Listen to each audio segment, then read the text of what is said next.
আসসালামু আলাইকুম। পড়ালেখা রিলেটেড আরও একটি নতুন ভিডিওতে আপনাদের সবাইকে আমি স্বাগত জানাচ্ছি। অনেক দিন পরে আপনাদের সাথে আজকে ফিরে আসলাম। মোটামুটি 10 থেকে 12 দিন পরে আমার কিছু পার্সোনাল সমস্যার জন্য আমি আসতে পারি নাই। তো আজকে আসলাম কাদের জন্য? মেইনলি আসলাম এইচএসসি 24 ব্যাচের জন্য। কি নিয়ে? যে তারা কোচিংয়ের যে কনফিউশন, এটা যাতে শুরুতেই তারা ভুল ডিসিশন না নেয় এই জন্য। অনলাইন কোচিং করবে না অফলাইন কোচিং করবে, না কোনো ভাইয়ার কাছে বাসায় পড়বে, না এক্সাম ব্যাচে ভর্তি হবে, কি করবে না করবে, এই জিনিসগুলো নিয়ে আলাপ করব। তো ভিডিওটা অবশ্যই শেষ পর্যন্ত দেখবেন। আর চ্যানেলে নতুন হয়ে থাকলে প্লিজ সাবস্ক্রাইবটা করে দিন। অনেকদিন পর আসছি, আশা করি মোটামুটি রেসপন্স পাবো। তো যাই হোক, শুরু করি। হ্যাঁ, প্রথমে আমরা আসি যে অনলাইন কোচিং নাকি অফলাইন কোচিং। এখন ব্যাপারটা হচ্ছে আপনার এফোর্টের উপরে হলো অনলাইন কোচিং না অফলাইন কোচিং। প্রথমে আসি আপনার অনলাইন কোচিংয়ের অফলাইন কোচিংয়ে কিছু ভালো দিক নিয়ে। অফলাইন কোচিংয়ের জিনিসটা হয় আপনি teacher student face to face কাজ করতে পারতেছেন, ঠিক আছে। Teacher student face to face কাজ করতে পারলে হয় কি, অনেক প্রশ্ন ডাইরেক্টই করে ফেলা যায়, একটা বাধার সৃষ্টি হয় না। আর আরেকটা বিষয় থাকে খুবই ইম্পর্ট্যান্ট, যে আপনি যে কম্পিটিশনটা কী লেভেলের বা কী স্কেলে আপনি যে কম্পিটিশন করতেছেন, ওই জিনিসটা আপনি অনলাইন কোচিংয়ে বুঝতে পারবেন, অফলাইন কোচিংয়ে বুঝতে পারবেন।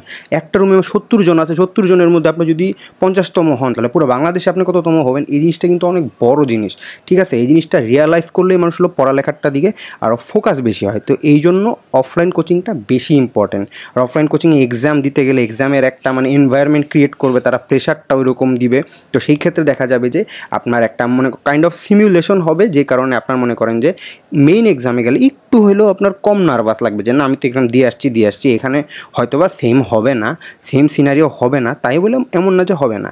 এখন আসা যাক যে অফলাইন কোচিংয়ের লাভগুলো কী। দুইটা জিনিসেরই লাভ লসটা আগে আমরা আলাপ করি। পার্থক্য না, এখানে হলো লাভ লস আলাপ করা, তারপর হলো আপনার উপর ছেড়ে দেওয়া যে আপনি কোনটায় কমফোর্ট ফিল করেন, বা আমি আমার নিজের পয়েন্ট অফ ভিউ থেকে বলবো, ঠিক আছে। যদি আমি অফলাইন কোচিংয়ে আসি, একটা সবচেয়ে বেশি হয় ফ্লেক্সিবিলিটি, ঠিক আছে। আপনার এই যাতায়াতের কোনো ইস্যু নাই, আপনার যায়া ইচ্ছা থাকা হ্যান ত্যান কিছু দরকার পড়বে না। আপনি যদি মনে করেন একটা ক্লাস যদি আপনার মিসও হয়ে যায়, আপনার এমন না যে পরবর্তীতে এই ক্লাস আমি পাবোই না, হ্যান না ত্যান না, অনেক বড় একটা হ্যাসেল হবে। সেটা রেকর্ডেড থাকে, আপনি দেখে ফেলতে পারবেন, ঠিক আছে। তো ওইটার ক্ষেত্রে কোনো প্রকার ইস্যু হবে না। এটা গেল 1 নাম্বার ইস্যু, যে আপনার ফ্লেক্সিবিলিটি থাকতেছে প্লাস আপনার রেকর্ডেড থাকছে। 2 নাম্বার জিনিসটা কি, টিচার অনেক সুন্দর করে বোঝানোর সুযোগ পাচ্ছে, আপনার এখানে কোনো ডিস্ট্র্যাকশন ক্রিয়েট হচ্ছে না, আপনি নিজে ফ্রিলি পড়ালেখা করতে পারতেছেন। কানে 2টা হেডফোন লাগাই ফেললেই আপনি পুরো দুনিয়া থেকে ডিস্ট্র্যাক্টেড। আপনার পাশে বসে কোনো ছেলে গল্প করতে পারতেছে না, কিছু করতে পারতেছে না, নেটটা ভালো থাকলেই আপনার কোপ, আর কোনো সমস্যা নেই। এটা হলো অনলাইনের সুবিধা। আরেকটা সুবিধা আছে, বড় স্কেলে যদি আপনি পরীক্ষা দেন, তাহলে আপনি বুঝতে পারবেন যে অনলাইনে কিছু এক্সাম ব্যাচ থাকে, কিছু বড় ভাইদের 30-40 হাজার স্টুডেন্ট এনরোল করা থাকে, কিছু মনে করেন অনলাইন ব্যাচে এক্সামের, ওখানে আপনি এক্সাম দিলে 30-40 হাজারের মধ্যে কততম হচ্ছেন বুঝলে আপনার একটা আইডিয়া থাকবে যে আপনার পড়ালেখার ক্ষেত্রে আপনি কতটুকু আপনার আগাইছে। এখন আসা যাক যে অনলাইন এক্সামের বা অনলাইন যে কোর্স বা অনলাইন কোচিং, এটার কিছু খারাপ দিক।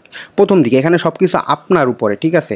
সেটা অ্যাডমিশনে সব কিছুই নিজের উপরে, অ্যাডমিশনে কেউ কিছু গিলাই দিতে পারে না, বাট ওইটারও নিজেরই উপরে। আজকে সকালে আপনার 8টায় ক্লাস, ঘুম থেকে উঠে ক্লাস করতে মন চাইতেছে না, আপনি উঠলেন না, ঘুমায় রয়েছেন।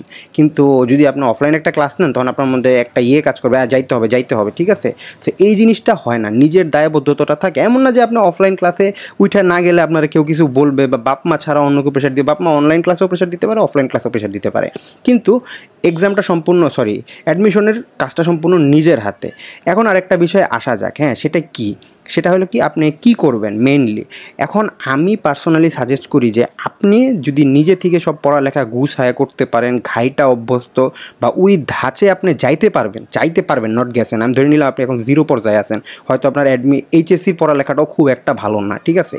যাদের ভালো তাদের তো যে কোনো একটা হয়েই যাবে, শুরুতেই কিছু স্টুডেন্টের হয়ে যায় না, দুপদাপ এমএসটিতে, বিউপিতে, ঢাকা মেডিকেলে দুপ করে চান্স হয়ে যায়, কিছু স্টুডেন্ট থাকে না, তারপর সব জায়গায় চান্স পায়। আমি ধরতেছি না আপনি ওইরকম স্টুডেন্ট না, ঠিক আছে।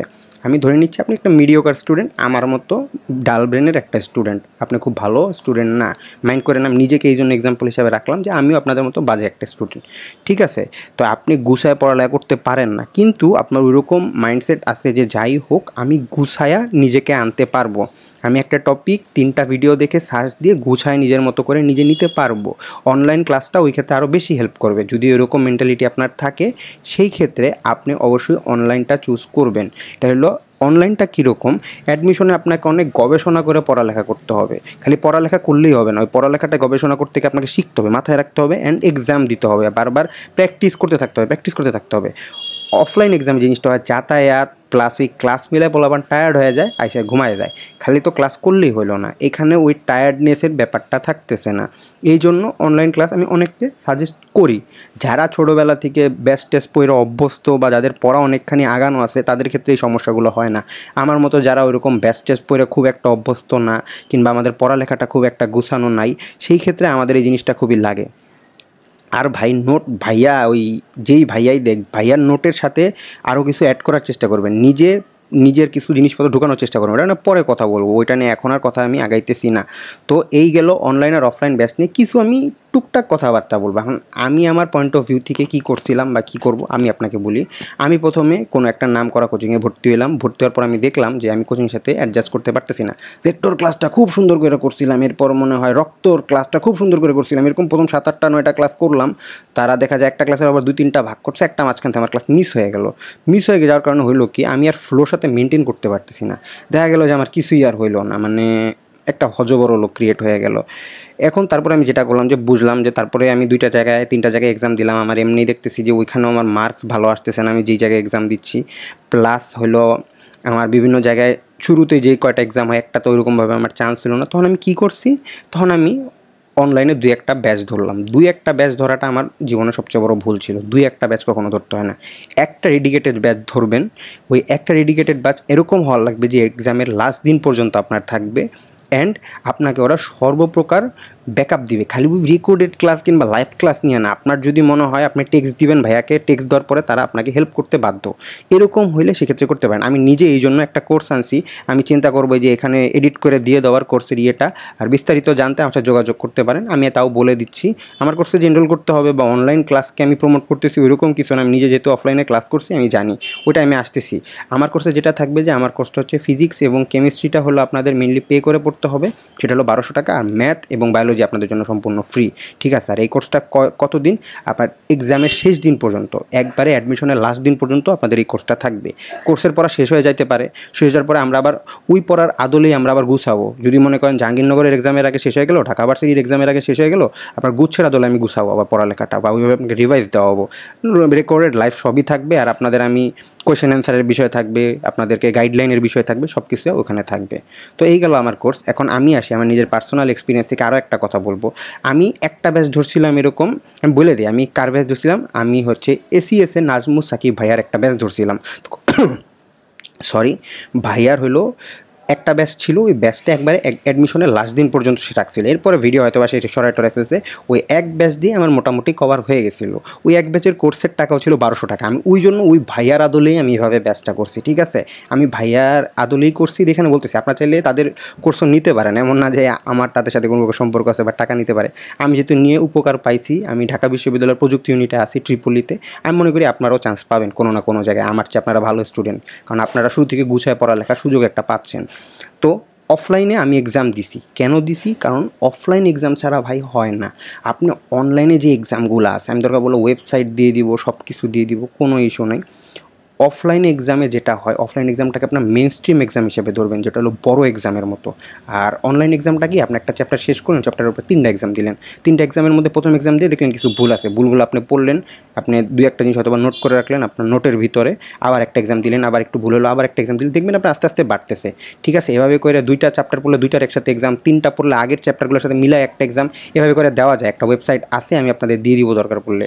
আর অফলাইনটা মেনলি এই জন্য, অফলাইন এক্সামটা মেনলি এই জন্য যাতে আপনার যে এক্সামের প্রেশার, আপনার আশেপাশে স্টুডেন্ট আছে, আপনার টিচার বলতে চাই এই সময় পরীক্ষা দাও, এই সময় এই করো, এই সময় ওটা করো, তবে আপনার খাতাটা সাবমিট করা, আপনার রিটেনের সময় লেখা, রিটেনের খাতার জন্য আলাদা করে সাইন করা, এই জিনিসগুলোর একটা হ্যাবিট হওয়ার জন্য মেনলি অফলাইনটা, আমি জন্য অফলাইন এক্সাম সাজেস্ট করি। কিন্তু চাইলে আপনারা অনলাইন ক্লাস নিতে পারেন, বাট অফলাইন এক্সাম মাস্ট। আর ওই 8-10টা এক্সাম দিয়ে আপনার হবে না, আপনাকে ডেইলি মিনিমাম 2টা এক্সাম দিতে হবে। আপনি শুরুতে ডেইলি 2টা এক্সাম আপনি হয়তো দিতে পারবেন না, আপনি ডেইলি না দিতে পারেন, শুরুর 1 সপ্তাহ 2 সপ্তাহ আপনি সপ্তাহে 2টা থেকে 3টা এক্সাম দিবেন। 2 সপ্তাহ পার হলে আপনার ওই 3 থেকে সেটা 4-এ যাবে, পরবর্তী সপ্তাহে গিয়ে সপ্তাহে 5-এ যাবে, তারপরে সপ্তাহে গিয়ে 6-এ যাবে, তারপরে 6 থেকে ডাইরেক্ট আপনি 12তে কনভার্ট করবেন, এক সময় গিয়ে ডাবল করতে হবে, ঠিক আছে। এভাবে করে যদি করতে পারেন না, আর যে এক্সামগুলো দিচ্ছেন ওগুলো কাউন্টেড এক্সাম না, এগুলো বাদ, এগুলো মানে জাস্ট নিজের প্র্যাকটিসের জন্য। মেন এক্সাম তো অফলাইন থাকবেই। এত এক্সাম দিতে হবে যে এক্সামের প্রতি যাতে আপনার ভয় না থাকে। এক্সামের প্রতি ভয় থাকলেই সমস্যা। এক্সামগুলো কিন্তু এক্সাম ভালো লাগতেছে না, যেমন না তেন না, এই জিনিসটা হয় ভাই। আমি নিজে থেকে রিলেট করে বলতেছি, আমার মতো যারা বাজে স্টুডেন্ট আমি মেনলি তাদের জন্যই বলতেছি। কারণ ভালো স্টুডেন্টের ভাই, ভালো স্টুডেন্ট যে সে তো সব জায়গায় চান্স পাবেই, প্রত্যেকটা কোচিং তাকে নিয়ে লাফাবেই। এখন তাকে নিয়ে বইলে তো আর আমার লাভ নাই, তাই না? আমার টার্গেট আমার মতো যারা মানে বিচ্ছিন্ন অবস্থায় আছে, যারা পড়ালেখা ঠিক মতো করতে পারতেছে না, তাদের নিয়ে। তো ভাই এটাই ছিল। আর আমার ইয়েটা কোচিংয়ে ধাত্রী আমার কোর্সের ইয়েটা এখানে বা ওখানে কোথাও আমি দিয়ে দিব, চাইলে আপনারা দেখে নিতে পারেন। আর লাগলে আমার হোয়াটসঅ্যাপ নাম্বার ওইটার মধ্যে দেওয়া থাকবে, এখানে বা এখানে দিছি, আপনারা একটু দেখা চাইলে যোগাযোগ করতে পারেন, নাইলে দরকার নেই। হোয়াটসঅ্যাপ নাম্বারে কল দিয়ে পার্সোনালি সাজেশন নিলেও আমি কষ্ট পাবো না, কোনো সমস্যা নেই। বড় ভাই হিসাবে কল দিতেই পারে। সবাই ভালো থাকবেন, সুস্থ থাকবেন। ভিডিওটা 10:30 মিনিটের হয়ে গেছে, আর বাড়াই নাম না। আসসালামু আলাইকুম, আর আমার জন্য দোয়া করবেন।